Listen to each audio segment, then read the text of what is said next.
नमस्कार, आप देख रहे हैं बजट ब्रह्मास्त्र और आपके साथ में विजेंद्र सोलंकी। प्रधानमंत्री मोदी, निर्मला सीतारमण क्या वाकई में हिंदुस्तान के उस कण कण को खुश कर पाई जो उम्मीदें लगाकर बैठे थे? क्योंकि अक्सर यह कहा जा रहा था कि भाई कड़वी घुट्टियां बहुत पी ली और पब्लिक बजट से दूर होती जा रही थी, क्योंकि उसको लग रहा था कि बजट में उसके लिए कुछ होता ही नहीं है। और मध्यम वर्ग तो बिल्कुल डिप्रेसिव था, क्योंकि उसको लग रहा था कि बजट या तो एलीट क्लास के लिए है या गरीब तबके के लिए। तो क्या इस बार उस मध्यम वर्ग को वो बम्पर राहत दी गई जिसकी वो उम्मीद भी नहीं कर रहा था? हम कह रहे हैं जिसकी वो उम्मीद भी नहीं कर रहा था। क्या वाकई में ऐसा हुआ? और जो 50 लाख करोड़ से ऊपर की कैपिंग का बजट पेश किया गया है, क्या वाकई में वो 2047 में हिंदुस्तान को विकसित बनाएगा? क्योंकि अगर विकसित बनाना है तो फिर बाकायदा हर सेक्टर को ग्रोथ करनी होगी। और एक आंकड़ा आया कि भाई अगर 2047 में आपको विकसित भारत बनाना है तो आपकी जीडीपी मिनिमम 8% की दर से ग्रो करे, जबकि आर्थिक सर्वेक्षण उसको 6.8 मैक्सिमम, आईएमएफ उसको 6.3 और वर्ल्ड बैंक उसको 6.4 के आसपास बता रहा है। तो क्या ये जो राहत दी गई है वो आपकी जीडीपी के पहिए को घुमाने और उसे 8% से ऊपर ले जाने का काम करेगी? आज बात इसी मुद्दे पर, और इस पर बात करने के लिए बेहद खास पैनल हमारे साथ मौजूद हैं। हमारे साथ मौजूद हैं प्रोफेसर एनडी माथुर जी, वीसी हैं, अर्थशास्त्री हैं। हमारे साथ अजय गुप्ता जी हैं, एमएसएमई सेक्टर से जुड़े हैं। हमारे साथ महेश शर्मा जी हैं, युवा एवं रोजगार पर बोलेंगे। हमारे साथ संजीव सरोलिया जी हैं, इंडस्ट्रियलिस्ट हैं, इंडस्ट्री को उनके जरिए समझेंगे। और हमारे साथ डॉक्टर आशीष एरन जी हैं, मेडिकल सेक्टर से। क्योंकि बाकी सेक्टर्स पर हमने काफी बात की है, मेडिकल सेक्टर पर बहुत ज्यादा बात सुबह से नहीं हुई, इसलिए आशीष जी शुरुआत आपके साथ। कहते हैं कि दो ही धन है, एक स्वस्थ मन और एक स्वस्थ तन, और ये दोनों ही मेडिकल से जुड़ते हैं। और यही सबसे बड़ा धन इसलिए भी कहा गया है कि भाई पहला सुख निरोगी का है। तो जरा ये बताइए कि निरोगी राजस्थान के लिए इस बजट में क्या था, और क्या वाकई में हम कहें कि जो मेडिकल इंफ्रास्ट्रक्चर बीते 10 सालों में बहुत तेजी से बढ़ा है उसमें एक और बूस्टर डोज दी गई? नमस्ते। जो बजट आया है उसमें हील इन इंडिया पे काफ़ी फोकस किया गया है। हील इन इंडिया, जिसमें गवर्नमेंट ने प्राइवेट सेक्टर का एक बड़ा कोलैबोरेशन चाहा है, और हम एक ग्लोबल लीडर की तरह इमर्ज होना चाहते हैं with a public private collaboration and medical tourism, कि इंडिया में हम सबसे अफोर्डेबल और सबसे ज़्यादा क्वालिटी का हेल्थ केयर प्रोवाइड करें, और पूरे दुनिया से हम मोस्ट एडवांस टेक्नोलॉजी यूज़ करके और इंडिया में हेल्थ केयर प्रोवाइड करें। ऑलरेडी मेडिकल कॉलेजेस का नंबर बढ़ा है, सीट्स बढ़ी है, हमारा जो ह्यूमन रिसोर्स है वो काफ़ी इम्प्रूव हुआ है। और अगर मेडिकल टूरिज़्म को ध्यान में रख के आगे कदम बढ़ाए जाएं तो ये डॉक्टर्स के लिए भी, हेल्थ केयर सेक्टर के लिए भी, और जो पूरी दुनिया के पेशेंट्स हैं उनके लिए काफ़ी एक बेनिफिशियल कदम हो सकता है। इसके अलावा कैंसर पे काफ़ी फोकस किया गया है बजट में, जिसमें कि गवर्नमेंट ने ये बोला है कि हर डिस्ट्रिक्ट में एक कैंसर केयर सेंटर, एक डे केयर इन्फ्यूजन सेंटर जिसको बोलते हैं, जहाँ कीमोथेरेपी ड्रग्स दी जाती है, वो हर डिस्ट्रिक्ट में एस्टैब्लिश करने का। अच्छा, पहले तो आप ये बताइए कि भाई मेडिकल का बजट पिछले साल कितना था, 24-25 का, इस बार कितना है, कितना उसमें बढ़ोतरी की गई? क्योंकि उससे पता चलेगा ना कि भाई मंशा क्या है इस सेक्टर को लेके। हर घोषणा तो बजट के साथ पूरी होती है। बजट जो इस साल का दिया है वो 99,858 करोड़ दिया है, और अगर हम देखें ईयर ऑन ईयर इंक्रीज तो ये लास्ट 10 सालों में डबल हुआ है, और ये अराउंड 3 गुना बढ़ा है from 2014। So it is budget में इंक्रीज है, लेकिन और भी रिक्वायरमेंट है। और अगर इस बजट को अभी हम 3.57% ऑफ जीडीपी हेल्थ केयर पे स्पेंड करते हैं, और अगर हम विकसित देशों को देखें तो वो 10 से 15% का जीडीपी हेल्थ केयर पे स्पेंड करते हैं। सो स्कोप काफ़ी है। सर, उनकी जीडीपी 1-2% होती है भाई। विकसित राष्ट्रों की, अगर मैं गलत नहीं तो जीडीपी 1-2% होती है, हमारी जीडीपी 6 से 7% है। Right, we can afford with that also, पर इसमें एक पब्लिक प्राइवेट कोलैबोरेशन की बहुत ज़रूरत है, और प्राइवेट सेक्टर जो कि एक क्विक वे में हेल्थ केयर प्रोवाइड कर सकता है उसको लार्ज वे में कोलैबोरेट करने की जरूरत है। और एक मेरा जो कॉमन मैन वहां बैठा हुआ है, स्क्रीन के उधर जो बैठा हुआ है मेरा कॉमन मैन, उसके लिए बताइए बड़े बड़े बुलेट पॉइंट्स क्या हैं मेडिकल सेक्टर के लिए, कि उसको अपने इलाके में, अपने नजदीक क्या क्या सुविधाएं मिलेंगी? अगर कोई कैंसर से पीड़ित है तो ये उम्मीद कर रहे हैं कि हर डिस्ट्रिक्ट में कैंसर केयर सेंटर होगा। आयुष्मान भारत योजना का बहुत ज़्यादा विस्तार हुआ है और हम डेली में देखते हैं कि आयुष्मान भारत और जो चिरंजीवी योजना है राजस्थान में, उसके थ्रू बहुत सारे पेशेंट लाभान्वित होते हैं। और इसके बजट में भी गवर्नमेंट ने काफ़ी बढ़ोतरी करी है। पहले 2100 करोड़ का बजट था आयुष्मान भारत का, जो कि अब 4108 करोड़ का बजट उन्होंने दिया है। और जो प्राइमरी केयर फैसिलिटीज़ है, डिस्पेंसरीज हैं, उनका नंबर काफ़ी बढ़ोतरी हो रहा है। टर्शरी केयर सेंटर्स का बढ़ोतरी हो रहा है। और जिन ट्रीटमेंट के लिए पहले हमें आउट ऑफ राजस्थान जाना पड़ता था, वो अब फैसिलिटीज़ राजस्थान में अवेलेबल है। और प्राइवेट सेक्टर में quality doctors and quality treatment like robotic treatments, advance vascular treatment, सब कुछ अब राजस्थान में अवेलेबल है। ठीक है सर, वापस मैं आपके पास आऊँगा, लेकिन महेश शर्मा जी, रोजगार और युवा दोनों के ऊपर ही कहते हैं कि देश टिका हुआ है। क्या वाकई में इसके जरिए युवाओं को रोजगार मिल पाएगा? और अगर मिलेगा तो इस बजट के जरिए वो कौन कौन से सेक्टर जिनमें उम्मीद की जा रही है कि भाई इन सेक्टर के जरिए इतना रोजगार मिलेगा? और क्या कोई आंकड़ा दिया गया है कि हम प्रत्यक्ष और अप्रत्यक्ष तौर पर इस फाइनेंशियल ईयर में इतने रोजगार सर्जन करेंगे? जो इस बार जो बजट है वो युवाओं के लिए और रोजगार के लिए भी समर्पित है। और युवाओं के लिए तो प्रधानमंत्री जी की 5 योजनाएं स्पष्ट रूप से घोषणा की गई है, जिसमें कि 4 करोड़ 10 लाख युवाओं को 5 वर्ष में रोजगार, प्रशिक्षण, स्वरोजगार, उद्यमिता के अवसर प्रदान किए जाएंगे और बहुत बड़ी तादाद में रोजगार प्रदान किया जाएगा। साथ ही शिक्षा और रोजगार के लिए 1.48 लाख करोड़ रुपए का बजट प्रोविजन भी किया गया है। तो इससे स्पष्ट है कि सरकार की नीति युवाओं के लिए रोजगार प्रदान करने के लिए प्रत्यक्ष और अप्रत्यक्ष सभी रूप से रोजगार देने की है। और इसी के क्रम में सरकार ने जो प्रधानमंत्री जी की 5 घोषणाएं हैं, उसमें EPFO के माध्यम से रोजगार देने वाले को और रोजगार लेने वाले को भी इंसेंटिव दिया जाएगा। ठीक, लेकिन महेश जी आप कह रहे हैं कि भाई स्किल्ड किया जा रहा है। मुझे बताइए, क्या वाकई में हम उन टेक्निक के साथ स्किल्ड कर रहे हैं लोगों को जिसकी आज देश को ज़रूरत है? या स्किल्ड के नाम पर हम सिर्फ वही पुराने जो तरीके हैं कि भाई सिलाई मशीन सिखा दी गई, मोटर बांधनी सिखा दी गई, नलकूप लगाने सिखा दिए गए, उसी को ही हम स्किल्ड मान रहे हैं? जो आपने ये प्रश्न किया बड़ा समसामयिक है। जो स्किलिंग के लिए है, भारत सरकार के लिए NSDC है, नेशनल स्किल डेवलपमेंट कॉर्पोरेशन है। राजस्थान के लिए RSLDC है। जो स्किलिंग के लिए सेक्टर काउंसिल बनी हुई है। सभी इंडस्ट्रियों के जो अलग अलग इंडस्ट्रियां हैं उनके लिए अलग अलग सेक्टर काउंसिल बनी हुई है। उनसे राय लेके और विशेषज्ञों से राय लेके ही जो ट्रेनिंग और स्किलिंग के लिए की जाती है वो सरकार द्वारा की जा रही है। और इसके लिए NSDC विशेष रूप से सेक्टर काउंसिलों के साथ जुड़ा हुआ है, और जिसमें अपने साथ जो बैठे हैं अजय गुप्ता जी, इनको भी स्पष्ट रूप से बहुत ज़्यादा जानकारी है। अजय गुप्ता जी, फिर आप ही बताइए भाई कि क्या वाकई में हम जो आज की टेक्निक है या जो आज की टेक्नोलॉजी के साथ जो ज़रूरत है उसके हिसाब से हम ट्रेनिंग प्रोग्राम को डिज़ाइन करें, और उसके लिए बजट में कुछ अलग से किया गया है कि भाई ठीक है जो चल रहा है वो तो चल ही रहा है, लेकिन हमें कम से कम 10,000, 20,000, 50,000 ऐसे स्किल्ड यहाँ पर लेबर नहीं चाहिए सर, यहाँ स्किल्ड एक्सपर्ट चाहिए जो एक टेक्निक के साथ एक नए पायदान पर पहुंचे। इस तरफ हम देख रहे हैं। देखिए अभी जो अनाउंस हुआ है उसमें अभी आप सबसे बड़ा चैलेंज देखिए AI का आ गया। अभी आपने देखा तो सबसे अच्छा पॉइंट इसमें आया कि उन्होंने सेंटर ऑफ एक्सलेंस और AI बनाया है, और उसमें वो ट्रेनिंग देंगे कि आज जो आने वाला कल AI की वजह से जो जॉब जाएंगे तो नए हाई टेक्नोलॉजी जॉब कैसे क्रिएट हों, तो सेंटर ऑफ एक्सलेंस में ट्रेनिंग प्रोवाइड की जाएगी। ये क्लियर इसमें इंडिकेट हो रहा है। और उसके अलावा जो सेक्टर स्किल काउंसिल्स हैं उसमें लोअर लेवल के अलावा क्वालिटी एक QSF होता है, एक स्टैंडर्ड फॉर्मेट होता है कि वो कंटिन्यूस इंडस्ट्री से इंटरेक्ट करता है और इंडस्ट्री के हिसाब से बड़े हाईटेक जॉब। अब देखिए चिपसेट की बात हो रही है, गवर्नमेंट ने बहुत इंडिकेट क्लियरली कर दिया कि हम इंडिया में जो चिपसेट है इंडिया में बनाएंगे। और कंप्यूटर की पावर देखिए उसमें आज की तारीख में सर्वर की प्रॉब्लम है।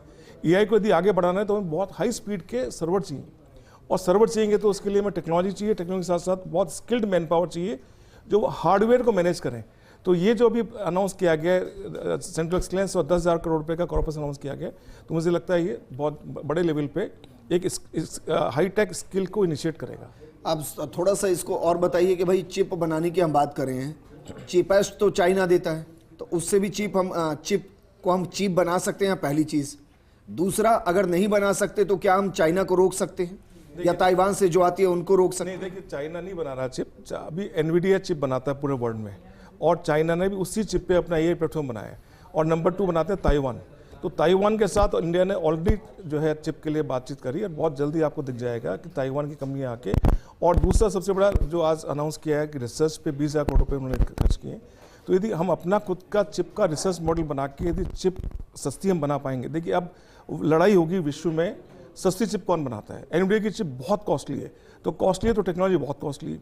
शुरू में टेक्नोलॉजी आती बहुत कॉस्टली आती, शुरू में मोबाइल आया था तो 16 मिनट था, फिर आपने देखा कि आप कितना सस्ता हो गया। वो चीज़ आपको यहाँ पर चिप सेट में देखने को मिलेगी और तब हो पाएगा जब इंडिया में वो स्किल सेट के साथ हम चिप को बनाने के काम स्टार्ट करेंगे। बिल्कुल सर, एमएसएमई सेक्टर को भी ज़रा बताइएगा, लेकिन उससे पहले माथुर जी, क्योंकि बजट को लेकर बहुत बातें हुई हैं, सुबह से बहुत बातें की हैं, लेकिन ये बताइए कि अगर सरकार ये डिसीजन लेती है कि भाई 12 लाख तक की कैपिंग के अंदर कोई टैक्स नहीं देना, तो सरकार अपना नुकसान तो चाहेगी नहीं। अपना नुकसान कौन चाहता है, तो भरपाई कहाँ से होगी, पहली चीज़।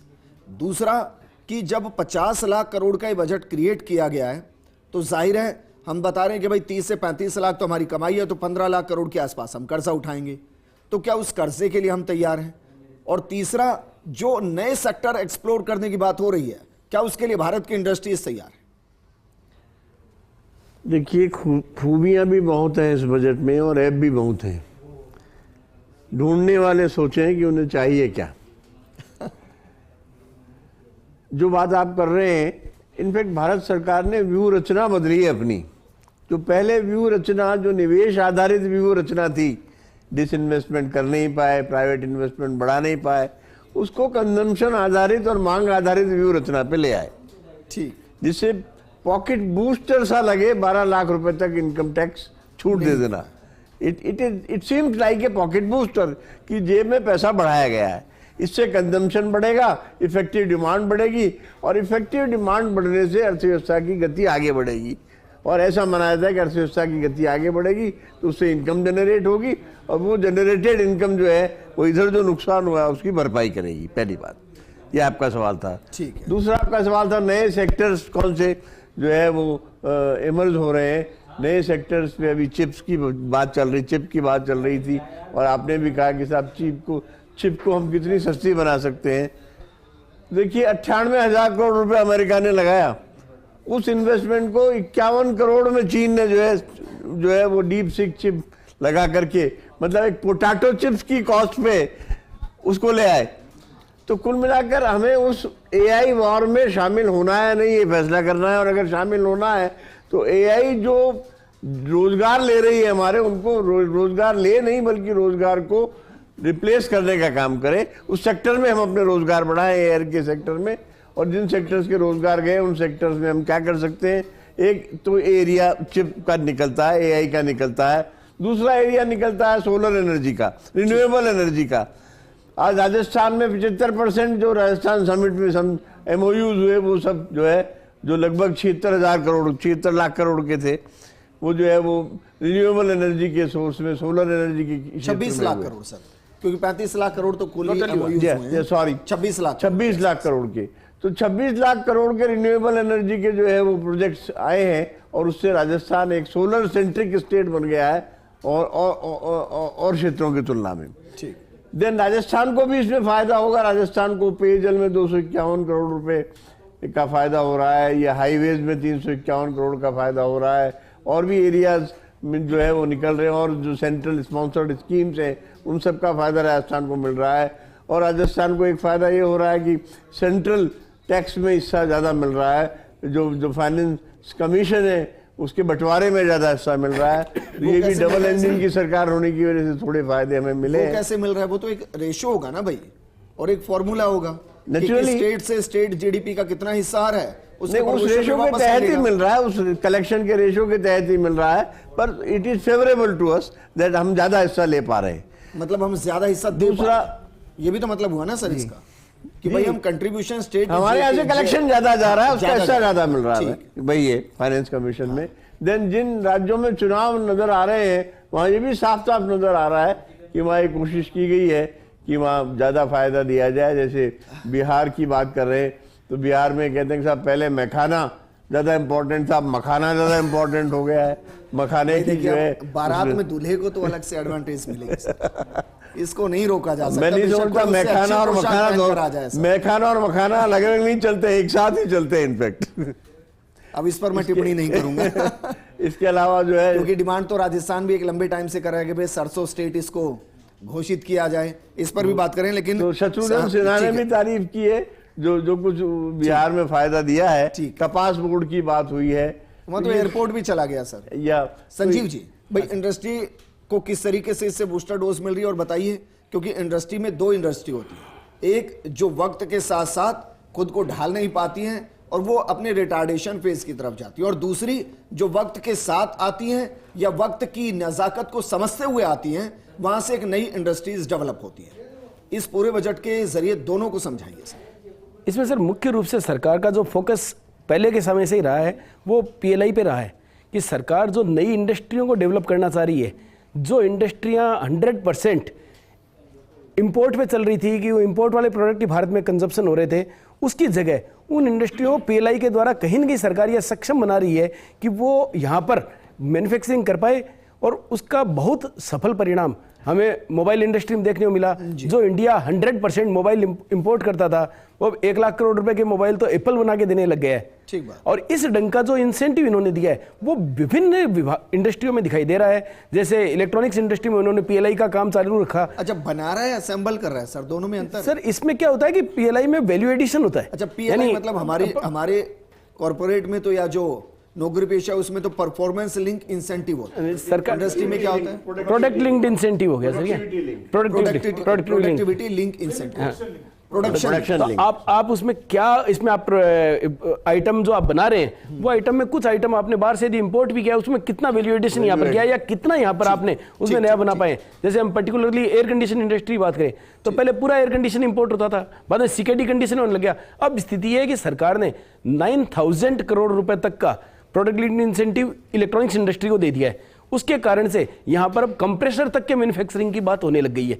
तो इससे क्या रोजगार भी बढ़ रहा है, प्लस कंट्री का प्रोडक्ट बाहर के मुल्क में भी जाने लग गया है, एक्सपोर्ट होने लगा है। बाकी तो सरकार का जो बजट है वो निश्चित रूप से सबसे टैलेंटेड व्यक्ति निश्चित रूप से सरकार में होती है। पब्लिक का एक्सपेक्टेशन भी होता है कि वो हमें नई दिशा देने का या नया बात बताने का काम करेंगे। इन्होंने कुछ टैक्स में इनमें छूट दी है, पर मेरा सोच तो है कि इंडस्ट्री में जितने हर्डल्स हैं, जितने इनके रेगुलेशंस हैं, वो यदि कम करें तो लोगों को सुगंध आएगी। यानी आजकल तो मैं सुनने में आ रहा है कि भाई जो भी आप सुझाव देते हैं उसको एग्जीक्यूट कर देते हैं, अगर वो सही है तो सुझाव जा नहीं रहे क्या? सुझाव जा रहे हैं, पर हो सकता है उसकी इंप्लीमेंटेशन में वक्त का इंतजार होगा। भी बात करेंगे, एक छोटे से ब्रेक के लिए यहाँ रुक रहे हैं, जल्द हाजिर होंगे। लेकिन आपने इससे पहले, मैं यकीन से कह सकता हूं, किसी भी एक बजट पर सभी को एक मत होते हुए ये कहते हुए नहीं सुना होगा कि बजट बेहतरीन है। इस बार क्या वाकई में बेहतरीन है? जुड़ गए हैं Sunil Jain ji real estate sector से। सुनील जी, जरा बताइए, इस बजट से रियल एस्टेट सेक्टर है वो बढ़ेगा या कम होगा? क्योंकि शायद इस वक्त आप भी महसूस कर रहे होंगे कि सेक्टर एक तरीके से सैचुरेशन फेज में। रियल एस्टेट के मायने से काफ़ी अच्छा बजट है ये।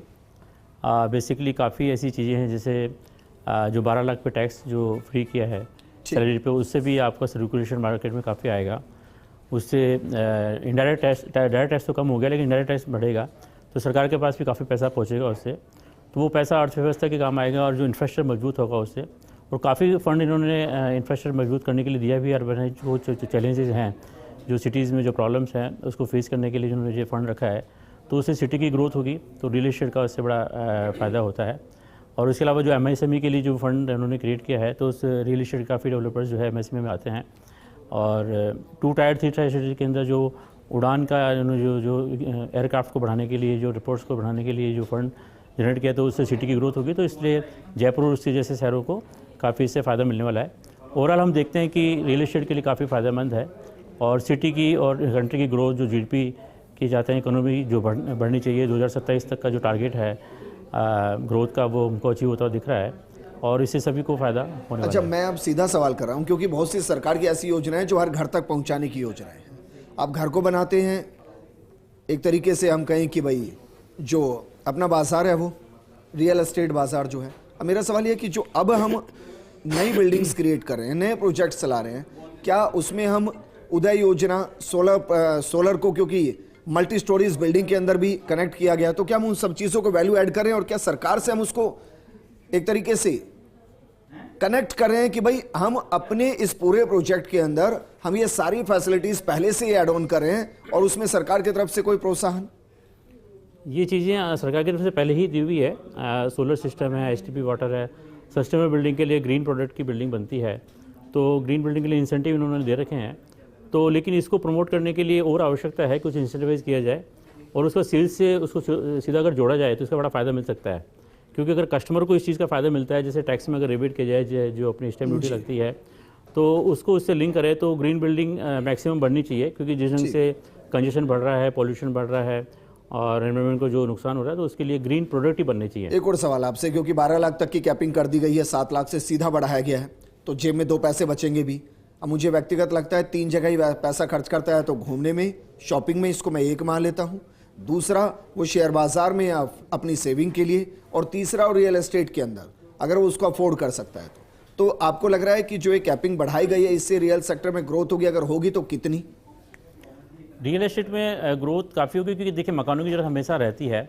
लोग अभी रेंटल हाउसिंग में रहते हैं, अब उनके पास अगर फंड्स जनरेट होगा तो वो अपना खुद का घर खरीद पाएंगे। और बेसिकली ये कोई जो टैक्स सेविंग से ही वो खरीद पाएगा ऐसा नहीं है। टैक्स सेविंग से इनडायरेक्टली पैसा बाजार में आएगा। जो टैक्स सेविंग करेगा तो वो बंदा हो सकता है वो कपड़ा खरीदे, हो सकता है वो टेलीविजन खरीदे, हो सकता है और कोई चीज़ खरीदे, तो मार्केट में इंडस्ट्री को बूस्ट मिलेगा। ठीक है, अब मेरे पास इंडस्ट्री वक्त को की बूस्ट थोड़ी सी मिलेगा। कमी है सर, माफी के साथ मैं आपको रख रहा हूँ। माथुर जी एक फाइनल कमेंट, क्योंकि मैं इस कैलकुलेशन को नहीं समझ पा रहा हूँ भाई कि 12 लाख होने से कैसे मार्केट के अंदर मनी फ्लो बढ़ेगा। क्योंकि आदमी के पास जितना पैसा है वो कल भी इतना ही था, आज भी इतना ही है, बस इतना ही तो फर्क है ना कि वो 2 नंबर में था, आज 1 नंबर में वो शो कर देगा। ये भी नहीं समझ पा रहा कि सरकार को कैसे अलग से पैसा मिल जाएगा, क्योंकि अगर वो कैपिंग के जरिए टैक्स दे रहा था, आप समझिए, तो बाकी के पैसे पे तो फिर भी वो जीएसटी दे ही रहा था, आज भी वो जीएसटी दे रहा है, तो कैसे बढ़ रहा है? देखिए साहब, जब आप उसकी पॉकेट में पैसा डालेंगे, जब उसके पास पैसा बचेगा तो वो जो मध्यम वर्ग है उसकी प्रोपेंसिटी टू कंज्यूम ज़्यादा है, और उसकी प्रोपेंसिटी टू कंज्यूम ज़्यादा होने से वो खर्च करेगा तो मार्केट उभरेगा आपका। और मार्केट, क्योंकि डिमांड, इफेक्टिव डिमांड बढ़ेगी मार्केट में, और जब मार्केट में प्रभावपूर्ण मांग बढ़ती है तो इकोनॉमी बढ़ती है आगे, और उससे ग्रोथ होती है, और वो ग्रोथ से आय जनरेट होगी, और वो जो पैसा गया है हमारा, जो अभी जो जेब में पैसा बढ़ा है, वो पैसा वापस आएगा उस ग्रोथ के माध्यम से। सच में ऐसा होगा? यही प्रोसेस है, यही प्रोसेस है। क्योंकि मैं भाई, आप सोचिए ना, 7 से 12 होने में 1930 में क्या हुआ था, जब डिप्रेशन था तो इकोनॉमी को कैसे ऊपर लाए थे? ऐसे ही ऊपर लाए थे, कीन्स ने यही किया था, ठीक है, पंप प्राइमिंग करके। तो इससे ही फायदा होगा। 2008 में हमने क्या किया, बेल आउट दिए थे, तभी इकोनॉमी ऊपर आई थी। ठीक है, फाइनल कमेंट आशीष जी, एक ऐसा पॉइंट बताइए जो सीधा जनता के लिए और जो अभी तक इस प्रोग्राम का हिस्सा नहीं बना। मेडिकल कॉलेजेस का नंबर काफ़ी बड़ा है और इससे जो हमारे रूरल एरियाज़ हैं राजस्थान में, जो टारगेट है हर डिस्ट्रिक्ट में मेडिकल कॉलेज होना चाहिए, सो लोगों का कॉन्फिडेंस बढ़ा है to reach a medical facility. और एक अफोर्डेबिलिटी वाली जो बात है कि वहाँ उनका कम पैसों में या फ्री में इलाज हो पाएगा, दैट इज़ वेरी इंपॉर्टेंट। मुझे बताइए जरा, क्योंकि हर जिले के अंदर एक मेडिकल कॉलेज की बात है, अब राजस्थान में तो जिले बढ़ गए हैं, तो बाय डिफॉल्ट वो मेडिकल कॉलेज बढ़ गए हैं या अलग से घोषणा होगी? नहीं, मेडिकल कॉलेज बढ़ेंगे उसमें, और बाय डिफॉल्ट बढ़ेंगे। और हम देखें तो जिले से कहीं ज़्यादा मेडिकल कॉलेज हो जाएंगे, बिकॉज अगर हम जयपुर की बात करें तो आने वाले दिनों में प्राइवेट मेडिकल कॉलेज का नंबर ही 7 से 8 होने वाला है। महेश शर्मा जी, एक लाइन में कमेंट कीजिए, इस साल इस बजट से कितने लाख या कितने करोड़ रोजगार सर्जित हो सकते हैं, प्रत्यक्ष और अप्रत्यक्ष? जो प्रत्यक्ष और अप्रत्यक्ष जो रोजगार सृजन है वो बहुत बड़ी तादाद में होगा, और जिसको अपन लाख करोड़ में नहीं गिनना चाहिए जी। क्योंकि जो अपन ये बजट आया है इसको अपन 2 तरीके से देख सकते हैं। एक तो अपन निंदक के रूप में देखें कि उसकी कोई मोटा मोटा आंकड़ा चाह रहा हूँ सर, प्रोग्राम क्लोज करने में मेरे दर्शक अच्छे से सो जाए कि चलिए ठीक है भाई, इतने करोड़ तो रोजगार आ जाएंगे, इतने लाख आ जाएंगे। लगभग 5 करोड़ से ज्यादा इस 3 या 4 साल के अंदर रोजगार के अवसर उपलब्ध सालाना 1 करोड़ के आसपास में। सालाना 1 करोड़ के आसपास। ठीक है, Ajay Gupta sir, MSME sector कितना ग्रोथ कर सकते हैं? एमएसएमई अभी आप 5.5 करोड़ एमएसएमई है इंडिया में जो लिस्टेड है, और जो अभी इन्होंने फंड फ्लो को चेंज किया है, 2 करोड़ से 5 करोड़ लिमिट की है CGFTR में, प्लस स्टार्टअप को भी लोन 1% गारंटी में लोन देने की जो बात करी है। इसके अलावा एक क्रेडिट कार्ड बनाया उन्होंने एमएसएमई के लिए, से 5 लाख तक का बैंक से ले सकते हैं। तो मुझे लगता है कि कम से कम 1-1.5 करोड़ एमएसएमई, नए एमएसएमई जो क्रिएट हो जाएंगे, इनफॉर्मल से फॉर्मल में आएंगे। मतलब जो अभी तक रजिस्टर्ड नहीं हो, हाँ सर, क्योंकि इनफॉर्मल का मतलब जो माइक्रो एंटरप्राइज है, इनफॉर्मल है, जो मुद्रा लोन ले रहा था उसको जब वो फॉर्मल में आ जाएगा तो कम से कम 2 करोड़ 5-5.5 करोड़ का फिगर 7.5-8 करोड़ तक हो सकता है। संजीव तो जी बहुत सारे आ कितने जाएंगे उसमें। संजीव जी कितने लाख करोड़ की इंडस्ट्रीज और क्रिएट हो सकती हैं? सर इंडस्ट्रीज निश्चित रूप से क्रिएट होगी। अब इंडस्ट्री में जिम्मेदारी भी ज़्यादा होगी, क्यों अभी इंडिया में करीब 9 करोड़ टैक्स पेयर हैं। अब उसमें से 7 करोड़ टैक्स पेयर बाहर होकर 2 करोड़ टैक्स पेयर पे होंगे। अब सरकार इसमें एक ही इंडस्ट्री डिमांड रहेगी कि जो सरकार के लिए मेजर वेल्थ क्रिएटर है उनका सम्मान और वो कैसे बढ़े, जिससे लोग उस लाइन में आने के लिए आतुर रहे कि 1 करोड़ प्लस टैक्स वालों के लिए क्या सम्मान रह रहे हैं। वो यदि आफ्टर रिटायरमेंट या उनके टफ टाइम पर जो 65 ईयर्स या उससे ऊपर हो जाते हैं, सरकार उनके लिए क्या कर रही है, उनको क्या मेडिकल फैसिलिटी में, एयरपोर्ट पे उनको प्रायोरिटी में, उनको किस ढंग से सम्मान मिले। सुनील जैन जी, इससे आगे फाइनल बढ़े। कमेंट बताइए भाई, रियल एस्टेट में कितने % की ग्रोथ अभी बाकी है अगले 1-2 साल के लिए? लॉन्ग टर्म में रियल एस्टेट में काफ़ी ग्रोथ होगी। बेसिकली घरों की नीड हमेशा रहती है, तो हम लोग जो मानते हैं कि 20 से 25% की ग्रोथ और उसमें बढ़ेगी। अच्छा, अभी 1 करोड़ का मकान अफोर्डेबल में आ रहा है या हम मानकर चलें कि 1 करोड़ से नीचे मकान आ ही नहीं सकता? अफोर्डेबल कैटेगरी का मकान 40 लाख से स्टार्ट हो जाता ठीक। है और 1 करोड़ के ऊपर के मकान को अपन लग्जरी प्रोडक्ट मानते हैं। चलिए, आप सभी का बहुत बहुत शुक्रिया हमारे साथ जुड़ने के लिए। हमने कोशिश की आज दिन भर की आपको बजट को आपकी भाषा में आपके लिए समझा सके, ताकि आपको समझ में आए कि जो बजट पेश किया गया है क्यों उसे 2047 का रोड मैप कहा गया है, क्यों उसके लिए कहा जा रहा है कि जो आपको चाहिए था वो सब दिया गया है, और क्या वाकई में इसके जरिए हमारी जीडीपी 8% को क्रॉस करते हुए आगे बढ़ेगी, क्योंकि उसके बिना न 5 ट्रिलियन मुमकिन है और न 2047 तक विकसित राष्ट्र मुमकिन। तो उम्मीद कीजिए वो भी होगा और जो आप चाहते हैं वो बजट में आपको मिला होगा। इस प्रोग्राम में फिलहाल इतना ही। नमस्कार।